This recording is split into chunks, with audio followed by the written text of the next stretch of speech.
Vamos lá então, continuando. Informações. O envelhecimento fisiológico, também a gente denomina, né, como senescência. Ele é um processo dinâmico, progressivo, no qual as alterações biológicas, morfológicas, funcionais, bioquímicas e psicológicas que desencadeiam a diminuição e a perda da capacidade de adaptação do indivíduo ao meio ambiente, tá? Ocasionando maior vulnerabilidade e maior incidência de processos patológicos que terminam por levá-lo à morte. Tá, ok? Um exemplo disso poderia ser a questão das quedas, né? Com a idade, o indivíduo ele vai perdendo aquela capacidade que ele tem de pisar e detectar, por exemplo, terrenos irregulares. Nós falamos na outra aula a questão do tato, né, que o idoso vai perdendo aquela questão do tato, e aí isso pode levar o idoso a quedas, né, atropelamentos, porque ele tem problemas com relação a reflexo e tudo mais, tá?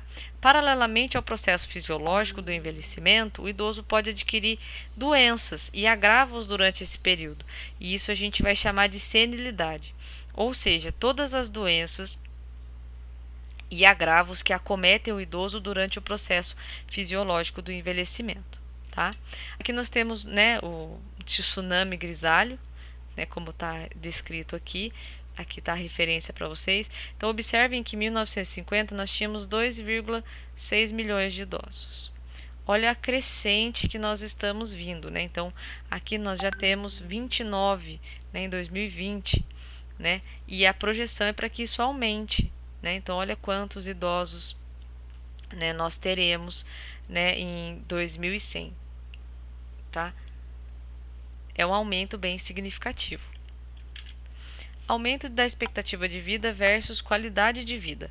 Embora a população idosa esteja crescendo no país e a expectativa de vida do brasileiro também, como nós pudemos ver, né, na disciplina de saúde do idoso, quantos anos vive em média o homem, quantos anos vive em média a mulher, a gente não pode deixar de pensar que muitos desses idosos convivem com doenças crônicas, como por exemplo diabetes, hipertensão, além, claro, né, de problemas mentais e o abandono, né, dos familiares.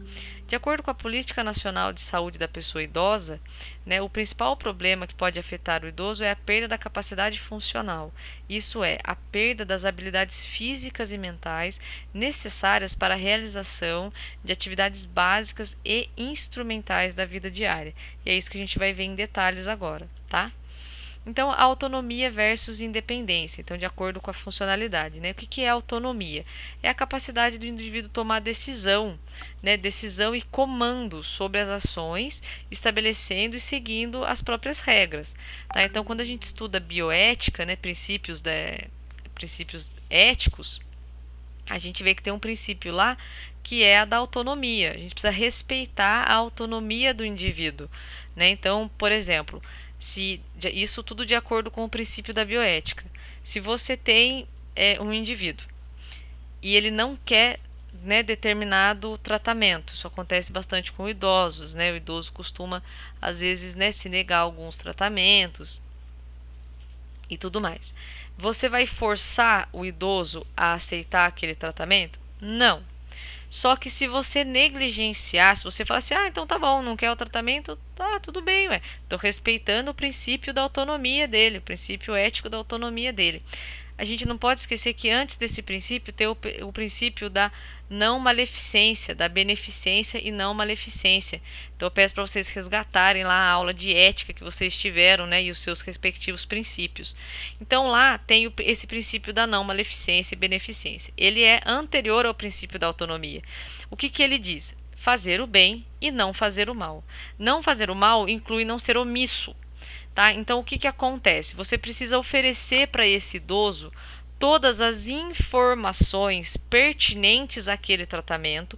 Você precisa oferecer para ele coisas que ele possa compreender. Tá? Então, você tem que falar de uma forma que o idoso compreenda. E aí, como a gente viu na aula passada, a questão da surdez, a questão da dificuldade de audição, de visão, você tem que se fazer entender para que ele tenha ferramentas de julgar se realmente ele quer ou ele não quer aquele tratamento. Porque de repente ele fala que ele não quer porque ele não tem todas as informações necessárias para fazer esse julgamento. Isso tudo partindo do princípio de que o idoso disponha de autonomia para tomar suas decisões, ok? Princípio da independência aqui, ó, tá? É a execução. Refere-se à capacidade de realizar algo com os próprios meios. Então, de independência é uma coisa, autonomia é outra coisa. Professor, e quando o idoso não tem autonomia? Bom, isso é muito comum, né? A gente conhece casos de idosos que são interditados, que têm procurações, e aí os filhos acabam respondendo, né? Os filhos ou algum parente próximo acaba respondendo aí por esse idoso, tá? E aí, com a autonomia e a independência, vem o quê? Atividades de vida diária, tá? E as atividades básicas e instrumentais. Então, de acordo com a autonomia e a independência, que nós vamos ter a execução dessas atividades aqui pelo idoso, tá?